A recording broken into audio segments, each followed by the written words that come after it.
AirPods. Everybody loves truly Bluetooth wireless experience, and Apple's AirPods are the closest thing to that. So there's no cable like the Pixel Buds, and they charge in a case that holds battery over time. They're a great product, but they are $160. So this video is going to be about, are AirPods worth it?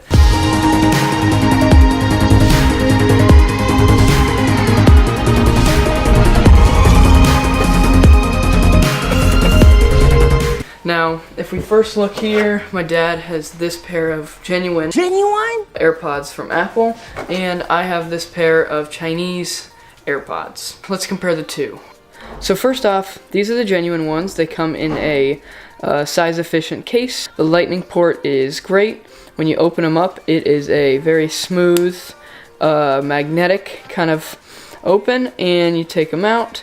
And they're roughly the size of the Apple earbuds with the cord. The stem is a bit thicker to hold some of the battery in them, but they're pretty much what you would expect. Now let's look at these. When you open them up,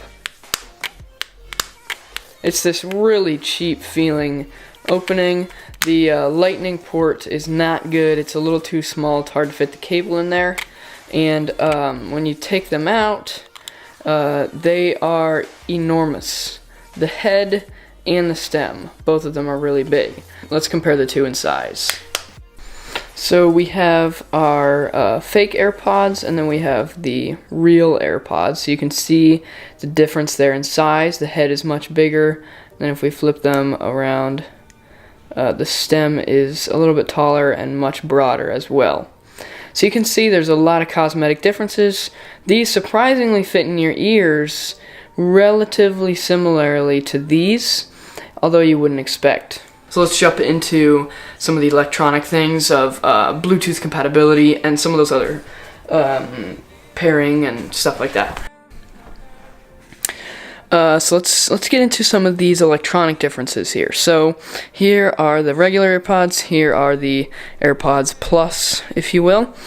So if you open them up, you can see there's a green light here and there's a button on the back. So if you press that button, that's the pairing button, so you will immediately throw the AirPods into pairing mode, and then that will open up some special software from Apple that will automatically pair your AirPods. So we're just going to open these up, and then it'll say not your AirPods, because these are paired to my dad's phone. Now if they are paired to your phone, if you take one of these out of the case, just like this when you're holding it, it'll actually show you the individual battery percentage of each AirPod and the case as well. But that's how easy it is to pair these suckers. Apple has some integrated technology into iOS that will allow these to pair automatically, and then when you close the case, it'll go away. Alright, now let's move on to the Chinese AirPods. So these are a lot worse. So what you have to do is open them up, take both of them out of the case here, and then if you can see these buttons on the side, what you need to do is hold both of these buttons down until you hear, they'll give you a little voice signal on the inside that the Bluetooth has been turned on.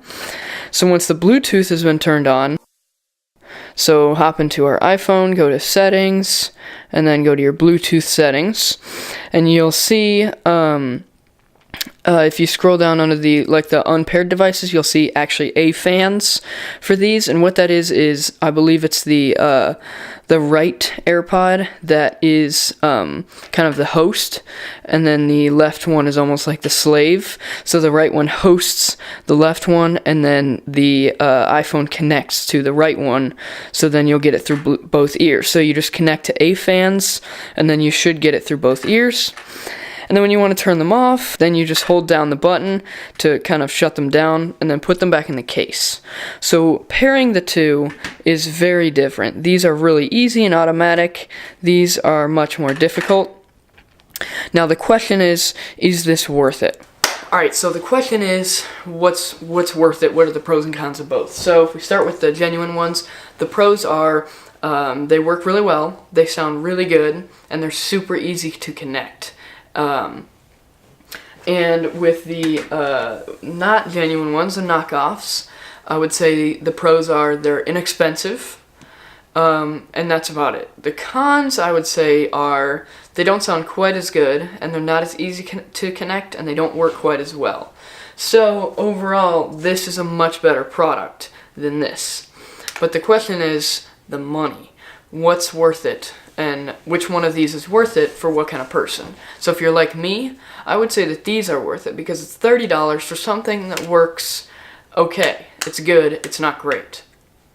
Now, for these, I think if you work a full-time job and you have enough money, then these might be worth it. They're great. They're probably, I would say, kind of the best Bluetooth headphones on the market right now, and I would really suggest getting a pair. Now, if you don't have the money, this is a great option, and that's why I got them. So, thank you guys for watching. If you have any questions about AirPods or anything, I know some, so you can feel free to ask me. See you guys next time.